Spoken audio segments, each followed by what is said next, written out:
Sir, ಇಲ್ಲಿ ನೀವು ಸ್ಥಳೀಕರಾಗಿ ಇಲ್ಲಿ ಕಸದ ರಾಶಿ ನೋಡ್ತಾ ಇದ್ದೀರಿ, ನಿಮ್ಗೆ ಏನ್ ಅನಿಸ್ತಾ ಇದೆ ಅಂತ? ನಾವು ಕಸ ಎತ್ತಿಸ್ಬೇಕು ಅನ್ಸುತ್ತೆ. ಇದೇ ಹಸುಗಳಿನ ಹಾಲುಗಳನ್ನ ನಮ್ಮ ಜನಸಾಮಾನ್ಯರು ದಿನ ಸೇರಿಸ್ತಾ ಇರ್ತಾರೆ. ಯಶವಂತಪುರ ವಿಧಾನಸಭಾ ಕ್ಷೇತ್ರದ ಸೂಲಿಕೆರೆ ಪಂಚಾಯಿತಿಯ ವ್ಯಾಪ್ತಿಯಲ್ಲಿ ಕಸದ ರಾಶಿಯೋ ರಾಶಿ. ಕಸದ ಗಾಡಿ ಮನೆ ಹತ್ರ ಬಂದ್ರೆ ಅವರು ಇದಕ್ಕೆ ಹಾಕಕ್ ಬರಲ್ಲ. ಅವರು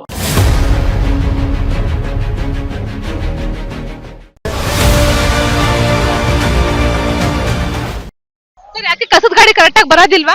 ಕರೆಕ್ಟ್ ಆಗಿ ಬರಲ್ಲ ಮೇಡಮ್, ಅದಕ್ಕೆ ಹಂಗಾಗಿ. ಸರ್, ಎಷ್ಟು ದಿವಸಕ್ಕೋಸತಿ ಗಾಡಿ ಬರುತ್ತೆ? ವಾರಕ್ಕೊಂದ್ಸಲ ಬರುತ್ತೆ. ಇಲ್ಲಿ ಗಾಡಿ ಬರಲ್ಲ, ಎರಡೆರಡು ಮೂರ್ ದಿವಸ ಎಲ್ಲಾರು ಮನೆಯಿಂದ ತಂದಿ ಕಚರ ಹಾಕ್ಬಿಡ್ತಾರೆ. ನಮ್ ಮನೆಗಳ್ಗೆ ಸಣ್ಣ ಮಕ್ಳು ಇದಾವೆ, ಎಲ್ಲಾ ವಾಸನೆ ಹೊಡಿತೈತೆ.